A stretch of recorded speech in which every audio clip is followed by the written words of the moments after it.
થોડાક સ્વસ્થ બેસી જઈએ, ઈશ્વરીય અનુગ્રહને આત્મસાત કરીએ. આ બ્રહ્માંડમાંથી નિરંતર વરસતી ઈશ્વર કૃપાને આપણે આત્મસાત કરતા ભાવ કરીશું.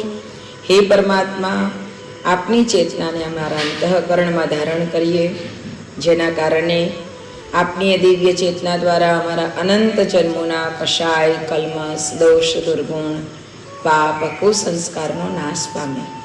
અમારામાં ઋતુંબરા પ્રજ્ઞાશક્તિનો ઉદય થાવ, જેથી અમે વિવેકયુક્ત જીવન જીવી શકીએ. આ સંસારમાં રહેતા રહેતા વ્યક્તિ વિવેક પ્રધાન બને તો અને તો જ એ પરમ સુખનો અધિકારી બની શકે.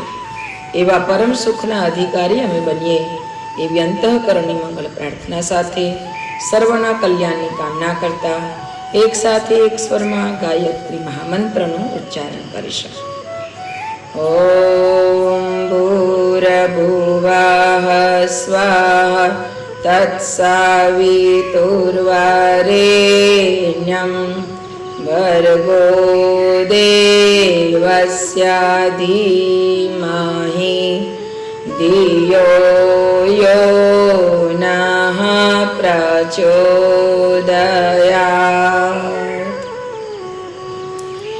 વયં બોધમયં નિત્યં ગુરુ શંકર રૂપિણો યમાશ્રિતો હિ વક્રો અપી ચંદ્રઃ સર્વત્ર વંદ્યતે.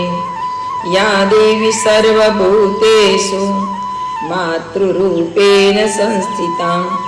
નમસ્તસ્યૈ નમસ્તસ્યૈ નમસ્તસ્યૈ નમો નમઃ નમસ્તસ્યૈ નમો નમઃ.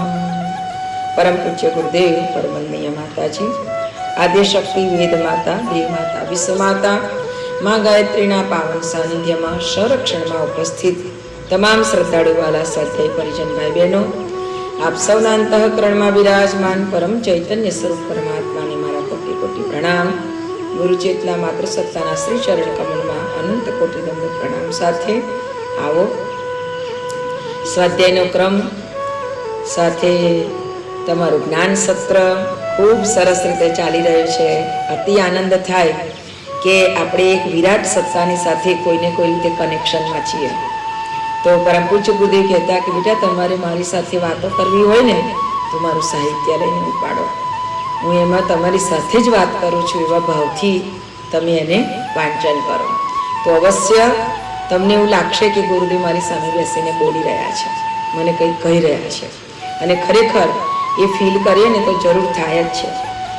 હું જ્યારથી ગુરુજીના કાર્યની અંદર ગુરુજીએ મને પકડીને કામમાં લગાડી અને પછી જે યુગ શક્તિ ગાયત્રી આવતી તો સૌથી પહેલામાં પહેલું હું અમૃતવાણી ગુરુજીનું વાંચતી અને એવી જ રીતે વાંચતી કે એ સમયમાં કોઈ ડિસ્ટર્બ ન થાય, કોઈ આપણી જોડે આવનારું ના હોય. એવો બપોરનો સમય એટલે ત્યાં ગામડામાં તો કોઈ આવે નહીં અને એ ટાઈમમાં હું લઈને બેસું ને તો એવું જ લાગે કે જાણે ગુરુજી પ્રવચન હોલમાં બેઠા બેઠા આપણી જોડે વાત કરે છે, એટલે કે બોલે છે ને આપણને કશું કહી રહ્યા છે. એ જ રીતે ગુરુજીને અમૃતવાણી તો એ જ રીતે વાંચવાની. તો અવશ્ય અત્યારે અમૃતવાણી આપણે યુટ્યુબમાં પણ ખોલીએ તો મળે તો સાંભળવાનું, એવી રીતે જ સાંભળવાનું કે ગુરુજી મારી સામે જ બેઠેલા છે, આપણે એમની સામે બેસીને સાંભળીએ છીએ. તો અવશ્ય આપણા અંદર આપણને એટલી સરસ પ્રેરણા તો મળશે જ, પણ પ્રેરણાની સાથે અંદર આનંદ જ એટલો બધો થાય. ગઈકાલે મને એમ થાય કે એવું કશું આજે બન્યું નથી કે મને કોઈ આનંદ થવો જોઈએ, પણ છતાંય અંદર આટલો બધો આનંદ કેમ છે? તો એનું કારણ એ છે કે જ્યારે એ પરમ સત્તાની સાથે જોડાઈએ છે ને તો એક વિશેષ આનંદ અંદરથી ઉભરાયા જ કરે. નહીં તો ઘણી વખતે સંસારી જીવોને કેવું હોય કે એને ગમતી વસ્તુ ઘરમાં આવે અથવા એને ગમતી વસ્તુ કંઈ લીધી હોય અથવા એવો કોઈ પ્રસંગ બની ગયો હોય કે એને ગમે તો એમાં એને બહુ આનંદ આવે અને ખુશ થઈ જાય. પણ તમારે જોવું કે એ બધી વસ્તુઓનો કે એ પ્રસંગોનો કોઈ આનંદ હોય ને એ બહુ જ ઓછો સમયમાં હોય. પણ જ્યારે એ પરમ સત્તાની સાથે જોડાયેલા રહીએ છીએ ને ત્યારેનો જે આનંદ છે ને એ બહુ અદ્ભુત આનંદ છે. અને એ આનંદમાં એટલી બધી અંદરથી સ્ફૂર્તિ ને એટલું બધું આમ કહેવાય ને કે એનું કોઈ વર્ણન ના કરી શકાય. અવ્યક્ત છે આ વસ્તુ, એ વ્યક્ત ન કરી શકાય. અને ખરેખર એવું છે પરમ પૂજ્ય ગુરુદેવ એટલે કહેતા કે બેટા આ બધું અનુભવ, આ બધું આનંદ, આ બધી અંદરની આવી એક આહલાદક પળો એ આપણને ત્યારે મળે કે જ્યારે જેનું અંતર આ માનવ જીવનના મૂલ્યને સમજી શક્યું હોય, એટલે કે તેની મહત્વતાને, તેના મહિમાને એને જાણી લીધો હોય અથવા તો અંદર એને પચાવી લીધું હોય તો એ અવશ્ય આનંદ આપણને મળે છે. આજે સંસારમાં આપણે બધા રહીએ છીએ પણ આટલી ભક્તિ કરવા છતાં પણ જ્યારે આપણને દુઃખ થાય, આપણને રડવું પડે, ગમે તે પરિસ્થિતિ બને, આપણને એવું લાગે કે ઓહ આ તો બહુ જ ખોટું થઈ ગયું, તો પણ એવું જ વિચારવાનું કે ના, એમાં પણ કંઈ હિત જ છે. આ પરિસ્થિતિ માનસિક અને આંતરિક જ્યારે વ્યક્તિમાં આવી જાય છે, ભલે ગમે તેટલું બગડી જવાનું હોય, લૂંટાઈ જવાનું હોય, ગમે તે થઈ જાય, પણ તે વખતે જ્યારે અંદરની સ્થિરતા થઈ જાય ને એમ લાગે કે આ બધું કરવા પાછળ પણ, આવું બધું થવા પાછળ પણ ઈશ્વરીય કોઈ સંકેત હશે, અને ત્યારે આપણે અંદરથી મનથી સ્થિર થઈ શકીએ. આપણે આમાં હિંમત ના હારી જઈએ. ગુરુજીએ જે નાની પુસ્તિકા રાખી છે ને, હિંમત ના હારીએ, ખરેખર એ પુસ્તિકાને તો દરરોજ લોકોએ પોતાના પર્સમાં જ રાખવી જોઈએ. ગમે ત્યારે ગમે તેવી પરિસ્થિતિ આવે તો એને વાંચવું જોઈએ. તો અવશ્ય એની અંદરથી એટલી સરસ પ્રેરણા આપણને મળે કે માનવ જીવનના મૂલ્યને વ્યક્તિ સમજી જાય ને તો આ બધું જ એના જીવનમાં સરળ બની જાય. ન સમજવાને કારણે આ બધી તકલીફો થાય. ગુરુજીના ગુરુકુલની અંદર એક શિષ્યએ પૂછ્યું કે ગુરુજી તમે કહો છો કે મનુષ્ય જન્મ બહુ જ અનમોલ છે, એનું બહુ જ ઊંચું મૂલ્ય છે, એનું મૂલ્ય આમ છે, તો એનું શું મૂલ્ય હોય, એને કેવી રીતે તમે કહો છો? એમ મને આમાં કંઈ સમજાતું નથી. એટલે ગુરુજીએ કીધું કે સારું, હું તને આનો જવાબ સાંજે આપણે બેસીએ ને બધા ત્યારે આપીશ, પણ પહેલાં એક કામ કર, લે આ પથ્થર લઈ જા અને બજારમાં જુદી જુદી દુકાને બધી જગ્યાએ એનો ભાવ પૂછી લાવ અને પછી મારી પાસે આવજે, વેચવાનું નથી. તો કે સારું. એટલે એને બજારમાં મોકલે છે. બજારમાં જાય છે અને શાકભાજીની લારી પાસે જઈને એને કીધું કે મને આ પથ્થર જોવો ને કેટલા, આનું શું આપો તમે આમ? એટલે પેલા શાકભાજીવાળાએ કીધું જોયો સરસ, તો કે આ તો હવે પથ્થર જ છે પણ ત્રાજવામાં મૂકીશ તો ચાલશે, એટલે સારું લાગશે ને માપ કરવામાં. એટલે કે 2-3 કિલો બટાકા આપું એમ. તો કે 2-3 કિલો બટાકા આવે? તો કે હા. તો કે સારું લાવો. પછી લઈ લે છે. આગળ જાય છે, અનાજ કરિયાણાની દુકાને જાય, એને બતાવે છે શેઠજી આ પથ્થર તમારે લેવો છે, આ પથ્થરનું મૂલ્ય શું હોઈ શકે? એટલે શેઠજીએ પથ્થર જોયો તો કે સારો છે, પેપર વેટમાં ચાલશે એમ. એટલે કે હું તને એકાદ ગુણી ઘઉં આપું, તું લઈને આવે છે એટલે, બાકી મારે કંઈ જરૂર નથી પથ્થરની. તો કે એકાદ ગુણી ઘઉં આવે? તો કે એટલા આપું તને એમ. તો કે સારું લાવો.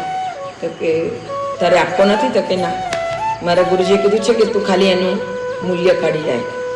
તો કે સારું, પછી જ્યારે આપવાનો હોય તો મારી પાસે આવજે. સારું. એ તો ચાલતો બજારમાં નીકળ્યો, આગળ ગયો, સોનીની દુકાને ગયો. એને થયું કે શાકભાજીવાળાને પૂછ્યું, પેલા અનાજ કરિયાણાવાળાને પૂછ્યું, સોનીને પૂછી જો. એટલે સોનીએ પથ્થર જોયો એટલે કે કંઈક તો આમાં લાગે છે, એનું કંઈક ચકાસવાનું હોય એનાથી ચકાસી જોયું. પછી કે આપો છે તારે પથ્થર? એમ કે 1 લાખ રૂપિયા આપો. તો કે ના એમ કે મારે નથી આપો, લાવો. તો કે 1.5 લાખ રૂપિયા આપો. તો કે ના અરે 2 આપો, પણ મારા ગુરુજીએ ના પાડી છે, એને ખાલી મૂલ્ય જ કાઢી લાવવાનું કીધું છે એમ કે. તો કે સારું, જ્યારે ત્યારે આપવાનું હોય તો મારી પાસે આવજે. તો કે ભલે. પછી આગળ ગયો, ઝવેરીની દુકાને ગયો કે જે હીરાથી જડેલા ઘરેણાની બહુ જ મોટો શોરૂમ કહીએ ને એ મોટી દુકાન હતી. એટલે એમાં જાય છે તો શેઠજી જે ગાદી પર બેઠા હોય એને મળે છે ને કહે છે કે શેઠજી મારી પાસે આ પથ્થર છે, તો એનું તમે શું મૂલ્ય આપો? તો કે આનું મૂલ્ય, આ દુકાનની અંદર જેટલા પણ દાગીના છે જે સાચા હીરાના છે એ બધા તને આપી દઉં, ચાલ આ પથ્થર મને આપવો છે? તો કે ના આટલું ના નથી આપવું. તો કે એના કરતાં બીજા વધારે આપીશ. કે ના, મારા ગુરુજીએ મને વેચવાની ના પાડી છે આ પથ્થર, તો એટલે ખાલી મૂલ્ય જ આપો, મૂલ્ય બતાવો. તો કે હું તને આ દુકાન આપી દઉં, હું તને બીજા પણ દાગીના આપી દઉં, બાકી એનું મૂલ્ય તો હું ના કહી શકું. તો કે એવું? તો કે હા. એ તો સાંજ પડી ગઈ, ફરતો ફરતો ગયો આશ્રમમાં, ગુરુજીને આપ્યો કે લો આ તમારો પથ્થર. તો કે બેટા તું શું કરીને આવ્યો? સાંજ પડી ગઈ હતી એટલે આમાં બધા બાળકો બેસી ગયેલા હતા, સત્સંગ ચાલુ હતો, તો કૂવાનું મૂલ્ય પૂછી લાવ્યો. તો એને કીધું કે ગુરુજી બધી જગ્યાએ ગયો, બધાએ વસ્તુ આપવાનું કીધું પણ એનું મૂલ્ય કોઈએ કીધું નહીં. શાકભાજી વાળો કે 2-3 કિલો બટાકા આપો, કરિયાણા વાળો કે તને 1 ગુણી ઘઉં આપો, સોનીની દુકાને વાળો કે તને લાખ રૂપિયા 2 લાખ રૂપિયા આપો, અને ઝવેરીની દુકાને ગયો તો એને તો આખો શોરૂમ આપવાનું કીધું, એની દુકાન આપી દેવાનું કીધું, બીજું પણ આપવાનું કીધું. પણ બધાએ બધું આપવાનું કીધું પણ કોઈ એનું મૂલ્ય કીધું નહીં. તો ગુરુજી કહે છે કે બેટા હું તને એ જ બતાવવા માંગુ છું. તું મને પ્રશ્ન પૂછતો હતો ને કે એવું શું મૂલ્ય છે આપણા જીવનનું, શરીરનું, ભગવાને આપેલું આ જીવન, તો એનું મૂલ્ય જ આંકી શકાય એવું નથી, એ અનમોલ છે. આપણું જે જીવન ભગવાને આપ્યું, મનુષ્ય દેહ આપ્યો, આ સંસારની અંદર 84 લાખ યોની આપણી સનાતન સંસ્કૃતિ બતાવે, એમાં 83,99,999 યોની બધી ભોગ યોની છે. એ બધી જ યોનીમાં તમે ખાઓ પીવો, આનંદ પ્રમોદ બધું જ કરી શકો, પેટ પ્રજનન, પણ ભગવાનની ભક્તિ ના કરી શકો, સત્કર્મ ના કરી શકો, તમે ઈચ્છો એ રીતે તમે ચાલી ના શકો, રહી ના શકો, જીવી ના શકો, બધું જ બીજી યોની મળે, પણ એ બધી જ સગવડ માત્ર ને માત્ર મનુષ્ય યોનીમાં છે. અને સૌથી મોટી સગવડ કે માણસ આનંદિત થઈ જાય તો હસી શકે છે, અને કંઈ દુઃખ આવે ને તો રડી શકે છે. આટલી મોટી સગવડ, રડવાની સગવડ તો બધા પ્રાણીઓને છે, પણ હસવાની સગવડ તો માત્ર ને માત્ર મનુષ્યને મળેલી છે. એટલે આ અનમોલ જીવન છે આપણું, એમ કે એટલે કહ્યું છે ને, માનુષ જન્મ અનમોલ રે, ઇસે મિટ્ટી में मत घोल रे, अब तो मिला है फिर न मिलेगा, कभी नहीं कभी नहीं कभी नहीं रे, राम नाम तू बोल रे, हरि रस तू घोल रे, अब जो मिला है फिर न मिलेगा, कभी नहीं कभी नहीं कभी नहीं रे, मनुष्य जन्म अनमोल रे, इस मिट्टी में मत घोल रे, अब जो मिला है फिर न मिलेगा, कभी नहीं कभी नहीं कभी नहीं रे. એટલે મળેલા મનુષ્ય જન્મને આપણે ખૂબ સરસ સાર્થક કરી લેવો જોઈએ. આપણી પાસે સમય બહુ જ ઓછો છે. પરમ પૂજ્ય ગુરુદેવ કહેતા કે બેટા આ 25, 26 અને 27 આ 3 વર્ષ આપણા માટે ખરેખર એક અદ્ભુત આમૂલ પરિવર્તનનો સમય છે. પરમ પૂજ્ય ગુરુદેવે સન 2000ની સાલ પછી ઉજ્જવળ ભવિષ્યની વાત કરી હતી, અને કદાચ જેને પોતાની દિવ્ય દ્રષ્ટિથી કે દીર્ઘ દ્રષ્ટિથી જોયું હશે તો ખબર પડતી હશે કે 2000ની સાલ પછી જેટલું પરિવર્તન આ સંસારમાં થયું છે, એટલું પરિવર્તન, એટલું ઝડપથી પરિવર્તન આગળના કોઈ પણ સમયમાં થયેલું નહોતું. અને હવે જે સમય છે, અત્યારે અનેક સંતો મહાપુરુષો કહી રહ્યા છે કે 2032 સુધીની અંદર સંપૂર્ણ વાતાવરણની અંદર તમે એક અલગ અનુભવ કરી શકશો, એક અલગ ફીલ કરી શકશો કે આ ખરેખર આપણે એક નવી દુનિયામાં જીવીએ છીએ. એ અનુભવ આપણને જોવાનો મળશે, જો હોઈશું તો. નહીં હોય તો જેના નસીબમાં હશે તે જોશે, અને નહીં હોય તો પાછા આપણે જોવા આવશું. ગુરુજી તમારો સતયુગ તો બતાવજો મને, કે તમે સતયુગી વાતાવરણમાં. પણ ગુરુજી આપણને ટકોર પણ કરી છે કે તમારે સતયુગી વાતાવરણમાં આવવું હોય, સતયુગી જીવન જીવવું હોય ને, તો અત્યારથી એના નિયમોને ફોલો કરવા માંડવાના. જેવી રીતે ડોક્ટરીમાં એડમિશન લેવું હોય તો એના માટેની જે તૈયારી કરવાની હોય, ટેટની એક્ઝામ કે જેની એક્ઝામ આપવાની હોય તે આપવી પડે, તે બધી આપવી પડે. એટલા માટે જ આપણને જુઓ સમયે સમયે અનુષ્ઠાન કરાવ્યા. આ શું છે? બધી એક્ઝામ છે આપણી. સમયે સમયે સાધનામાં જોડ્યા, આ બધી આપણી એક્ઝામ જ છે, એમાંથી આપણે બધાએ પાસ થતું જવાનું. કારણ કે આવનારો સમય છે ને, પછી ભૂખે રહેવું પડશે, પછી આટલું જપ કરવા પડશે, આવું બધું આવશે સતયુગી વાતાવરણમાં. સતયુગમાં સત્યને બોલવું પડશે. આપણે સત્યને તો દિવસમાં તો 50 વાર તો જૂઠું બોલી દઈએ, હે? તો એટલે એ બહુ ધ્યાન રાખવાનું છે આપણે, કે વારે વારે જે જૂઠું બોલવાની ટેવ છે, અને વાત અહીંયા આગળ કરવાની ટેવ છે, અને કહેવાની ટેવ છે, આ બધામાંથી આપણે નીકળવાનું. એ બધી જ વસ્તુમાં આપણે નીલ થઈ જઈએ તો જ સતયુગી વાતાવરણની અંદર આપણે પહોંચી શકીશું, નહીં તો પહોંચી શકાશે નહીં. એટલે આ બધી જ આ જીવન જીવવાની કળાની જ વાત ગુરુજીએ કહ્યું છે કે હું મારા ભાગ્યનો વિધાતા પોતે જ છું. મારું ભાગ્ય કોઈ લખતું નથી, કોઈ વિધાતા લેખ લખવા આવતા નથી. આપણું ભાગ્ય આપણે જ લખવાનું છે. આગળનું ભાગ્ય સરસ લખવાનું હોય, સરસ બનાવવાનું હોય તો અત્યારથી જ સારું કામ કરવા માંડવાનું. અત્યારથી જ કોઈની માથાકૂટોમાં પડ્યા વગર આપણે માત્ર ને માત્ર કામ આપણું હોય તે કરો, ભગવાનનું સ્મરણ કરો. બની શકે ત્યાં સુધી આ મનને અને આ આપણા અંતરને પરમાત્માની સાથે જોડેલું રખાય અને તેની સાથે રહેવાય એટલો જ પ્રયત્ન કરવાનો, જેથી કરીને આપણી અંદર એ ચેતનાનો વધારે પ્રાદુર્ભાવ થાય. જેમ જેમ એ વિશેષ ચેતના આપણી અંદર આવતી જશે તેમ તેમ લોકોની વાતોમાં આપણને રસ પડશે નહીં. સમજવાનું, આપણું પેપર આપણે ચેક કરવાનું કે આપણે કેટલામાં છીએ.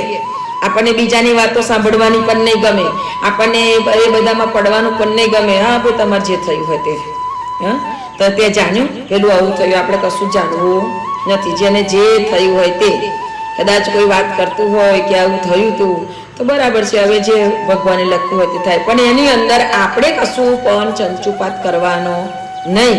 અને આવું ના કરવું જોઈએ અને આમ ના કરવું જોઈએ, ના, એ બધું ઈશ્વર જાણે, ભગવાન જાણે. તો અવશ્ય આપણે આ બધામાંથી મુક્ત થતા જઈશું ને ખરેખર એવા સમયમાં આપણને મનુષ્ય જન્મનો એક અહેસાસ થશે કે ખરેખર ભગવાને આપણને આટલું ઊંચું જીવન આપ્યું છે તે આના માટે નથી આપ્યું. આપણું જીવન તો આપણે કામ કરવાનું, આપણું પેટ ભરવાનું છે, એટલે કમાવાનું, અને એ પણ ભગવાન એટલું જ આપજે. આપણે પ્રાર્થના એટલી જ કરીએ છીએ, પ્રભુ એટલું આપજો, કુટુંબ પોષણ થાય, ભૂખ્યા કોઈ સુવે નહીં ને સાધુ સંત સમા, એટલે કે સારા કર્મ કરીએ, સાધુ સંતો અભ્યાગતોની સેવા કરીએ. આવા જે મા બાપ વગરના, માવતર વગરના જે કેટલી બધી દીકરીઓ એવી આ વખતે આવી છે કે ખરેખર આપણને એમ હૃદય ભરાય આવે. અને ત્યારે ગુરુજીને એક જ પ્રાર્થના કરી કે એટલી ધીરજ આપજો કે આ બધાની સાથે ધીરજપૂર્વક અમે કામ લઈ શકીએ અને એમને સરસ બનાવી શકીએ. ગુરુદેવ, તમારા ચરણમાં આવેલા જીવ છે ને એનો ઉદ્ધાર કરજો તમે, બસ. તો ખરેખર આ જન્મ જે મળે ને એ આવામાં વાપરીએ, પણ મોજ શોખમાં આહા. અત્યારે તો વાળ સ્ટ્રેટ કરાવવામાં 5-10 હજાર રૂપિયા આપી દો. ભગવાન, મને એમ થાય કે જે વાળ એક દિવસ પેલા ઘાસની પૂરીની જેમ હરગી જવાના છે એના માટે આટલો બધો ખર્ચો કરવાનો. ભગવાન, બધાને સદબુદ્ધિ આપો કે એક એક પૈસાનો સદુપયોગ કરે, અને ખરેખર સદુપયોગ થાય ને તો જીવન ધન્ય બની જાય. આપણને એમ જ લાગે આટલું બધું વધારાનું છે, ચાલો અહીંયા વાપરી દઈએ, પેલે વાપરી દઈએ, પેલે વાપરી દઈએ, અને એમાં એટલો આનંદ આવે ને કે વાત નહીં પૂછવાની. ખરેખર ભગવાન સદગુરુ સૌને એવી સદબુદ્ધિ આપે કે પરોપકારી કામ ખૂબ તમે કમાઓ, એટલું બધું બેલેન્સ વધારો સત્કર્મ કરીને કે પછી છેલ્લા સમય જવાનું આવે ને તારામાં આનંદ થઈ જાય. એટલો બધો આપણને આમ હૃદયથી આનંદ થાય કે ઓહો ભગવાન, ખરેખર મને તમે ખરા કામમાં જોડ્યા અને આવા શુભ કર્મ કરાવ્યા. ભગવાન આપણને સૌને, સદગુરુ આપણને બધાને, મા ગાયત્રી ઋતુંબરા પ્રજ્ઞાશક્તિ છે, સૌને એની ચેતના મળે અને સૌનું અંતઃકરણ પ્રજ્ઞાવાન બને, વિવેકવાન બને, અને સત્કર્મ તરફ સૌની મનોવૃત્તિ જાગૃત થાય, આત્મતત્વ જાગૃત થાય, સૌના અંતઃકરણમાં ભક્તિ ભાવના જાગે. ભક્તિ કરવી એટલે ભજન ગાઈ લેવું નહીં, ભક્તિ કરવી એટલે માળા કરી લેવી નહીં, ભક્તિ એટલે જીવન જીવવાનું. આપણે બધું ભજનમાં કહીએ, નિંદા કુતલી કરવામાં બધું ખોયું, આ મોંઘું જીવન, બધું ખોયું કહીએ ને પાછળ આપણે ભોજન પૂરું થાય એટલે પાછા આપણે જ વર્ગી પડીએ છીએ. એટલે બહુ જ સાચવવાની જરૂર છે. મતલબ કે આપણે બેધ્યાન થઈ જઈએ છીએ. તો મનને એટલું બધું તૈયાર કરવાની જરૂર છે કે ના, ભજન કર્યું ને હવે એની જે ઉર્જા છે ને એને લઈને હું ઘરે જ જતી રહું. બસ ત્યાં બેસશો નહીં, ખાવા પીવામાં, પછી મસ્તી કરવામાં, ને એમાં પછી આપણે જે ઉર્જા લીધી હોય ને બધી વેરવિખેર થઈ જાય. એટલે આપણે એવાને એવા બધું પૂરું કરી દઈએ, જે કમાયું એ બધું વાપરી કાઢીએ. તો અવશ્ય આ નાની નાની બાબતો છે, પણ ખરેખર આ ટિપ્સ પેલા દાદીમાં ટિપ્સ આપે છે ને રસોડાની ટિપ્સ ને આ ટિપ્સ ને એવી આ ટિપ્સ છે આપણી ભગવાન સુધી પહોંચવાની, ભગવાનની શક્તિઓને મેળવવાની, ભગવાનને આપણા માટે ખૂબ પ્રેમ જાગૃત થાય એના માટેની આ બધી ટિપ્સ છે. અને દરરોજ રાત્રે એટલું કહેવું સુઈ જઈએ કે ભાઈ મારાથી આજે કેટલી ભૂલો થઈ એનું જરા ચિંતન કરીએ તો ખરેખર આપણને આ બધું મળે.